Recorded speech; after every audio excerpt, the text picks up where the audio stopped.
Hello learners, welcome to British and American English and IDP IELTS Kajlamodhyar Rajshahi campus.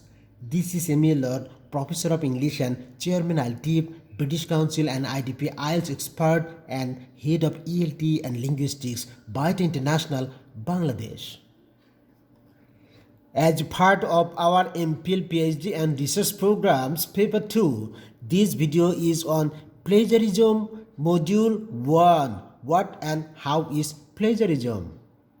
In this module, I will talk about what and how is plagiarism in research. This video will be very important, helpful and beneficial to the research fellows, articles, thesis and dissertation writers as well as to the students of MA in English, ELT, TEFL, TESOL, Linguistics and Applied Linguistics programs. Being a student of these courses, you must learn about it properly. Let's get started. What is plagiarism? Generally, plagiarism means the practice of taking someone else's work or idea and passing them off as one's own. Usually in research, you should borrow ideas from others' writing, but you must mention the source. Otherwise, it will be considered as theft and stealing of information of that ideas or expressions.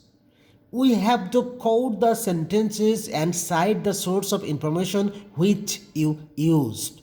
But without that, it will be considered as a literary theft, which is plagiarism and cribbing and a punishable crime too. In other words, plagiarism is presenting someone else's work or idea as your own with or without their consent by incorporating it into your work without full acknowledgement. All published and unpublished material, whether in manuscript, printed or electronic form, is covered under this definition. Plagiarism may be intentional or reckless or unintentional. Under the regulations for examinations, intentional or reckless plagiarism is a disciplinary offense. Plagiarism emphasizes the necessity to acknowledge others' work or ideas, applies not only to text but also to the other media such as computer code, illustrations, graphs, etc. It applies equally to published text and data drawn from books and journals and to unpublished text and data whether from lectures, theses or other students' essays. You must also attribute text, data or other resources downloaded from website even. The best way of avoiding plagiarism is to learn and employ the principles of good academic practice from the beginning of your university career. Avoiding plagiarism is not simply a matter of making sure your references are all correct or changing enough words so the examiner will not notice your paraphrases. It's about deploying or setting up your academic skills in a position to make your work as good as it can be. Types of plagiarism deal with the wrongful copyright of the text of another author without mentioning the source. This misrepresentation and copying of a particular text as one's original writing is a serious offense. The offense of plagiarism can result in punishment as it comes under the copyright laws that protect the right of the lawful author or owner of the text or content. Writing must have its essence and therefore the writer needs to put in his own words and emotions to sound genuine.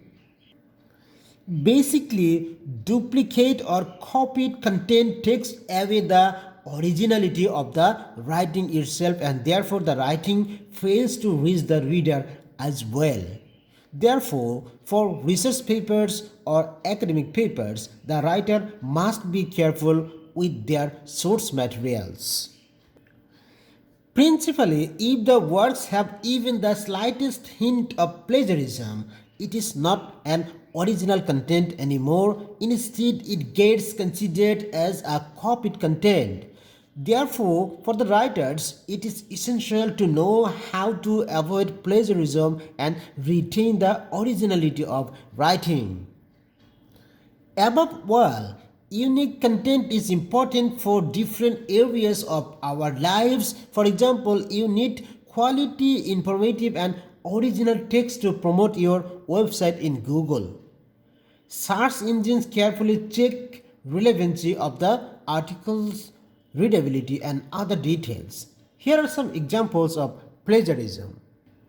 Some common examples of plagiarism are: number 1, turning in someone else's work as your own; number 2, copying large pieces of text from a source without citing that source; number 3, copying from a source but changing a few words and phrases to disguise plagiarism; number 4, paraphrasing from a number of different sources without citing these sources, etc.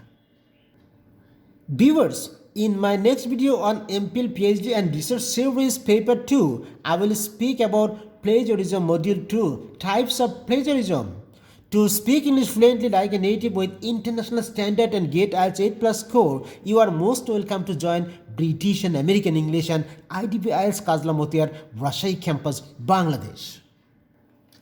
Learn English by English. Keep watching my English medium videos. We maintain international standard in teaching English and IELTS. We have online special batches for the foreign students of other countries all over the world. Thank you for watching. Admission going on.